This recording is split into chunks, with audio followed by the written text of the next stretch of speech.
Izin dosen pengajar, izin senior, izin rekan-rekan sekalian, izin untuk memaparkan ujian tengah semester pengantar hukum Indonesia.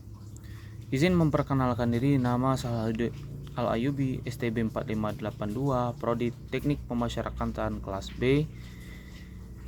Izin untuk melaksanakan paparan. Pertama, sistem hukum Eropa kontinental dan Anglo-Saxon.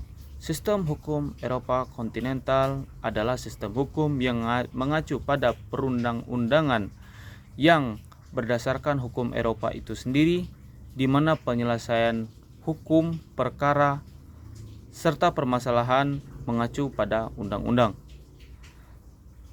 Dan hukum Anglo-Saxon.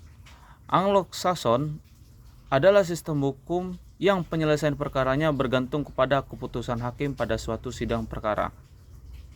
Selanjutnya, sistem hukum adat dan sistem hukum Islam. Sistem hukum adat dan sistem hukum Islam. Sistem hukum adat adalah sistem hukum yang lahir berdasarkan adat dari suatu masyarakat, tergantung dari kekuatan adat tersebut. Ada kekuatan adat yang bergantung dari teritorial, ada kekuatan adat yang bergantung pada kesukuan. Pada hukum adat secara kesukuan biasanya berlaku secara nasional atau dimanapun orang tersebut berada, maka hukum adat tersebut berlaku. Misalkan hukum suku Batak, hukum adat suku Batak tidak boleh menikah dengan marga yang sama. Contohnya marga Silitonga dengan marga Silitonga lain. Dikarenakan marga pada satu marga itu dianggap sebagai saudara kandung. Yang kedua, secara teritorial, misalkan hukum adat Kumring hanya berlaku di daerah Kumring.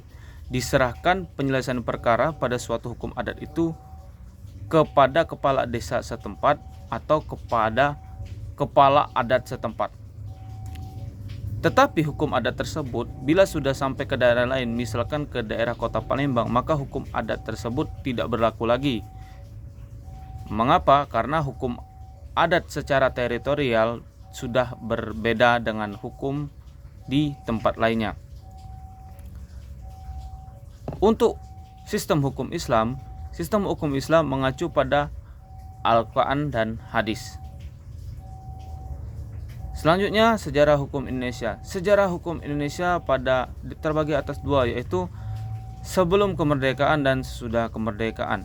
Sebelum kemerdekaan, hukum Indonesia itu berlaku sebagaimana urutannya sebagai berikut. Pertama, hukum VOC, yaitu hukum yang datang pertama kali ke Indonesia sebagai hukum dari perdagangan Hindia Belanda itu sendiri.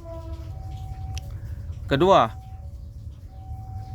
hukum Ben Sultan berlaku pada 1814 sampai 1854.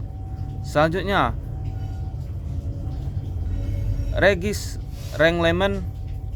hukum Regis Renglemen. Hukum Regis Renglemen berlaku pada 1855 sampai dengan 1925. Selanjutnya, hukum Indis Strangling.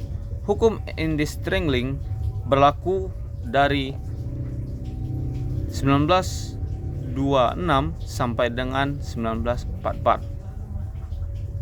Setelah itu hukum tersebut berpindah periode menjadi hukum setelah kemerdekaan. Hukum setelah kemerdekaan, yaitu hukum Indonesia itu sendiri, mengacu pada hukum Undang-Undang Dasar 1945 sebagai dasarnya, dan hukum-hukum pidana yang berlaku di Indonesia diambil dari kodifikasi pada hukum Hindia Belanda sebelumnya, sebelum Indonesia merdeka. Contoh dari hukum kodifikasi itu sendiri yaitu hukum acara pidana dan hukum pidana itu sendiri. Dan yang terakhir, politik hukum Indonesia. Untuk politik hukum Indonesia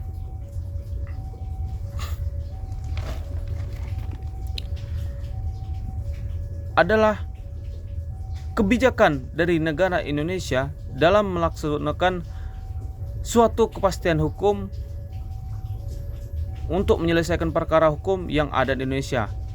Cakupannya itu sendiri termasuk dari latar belakang ekonomi, adat istiadat, tempat, serta permasalahan hukum pidana yang ada di Indonesia. Mungkin itu saja paparan yang bisa saya sampaikan. Terima kasih. Assalamualaikum warahmatullahi wabarakatuh.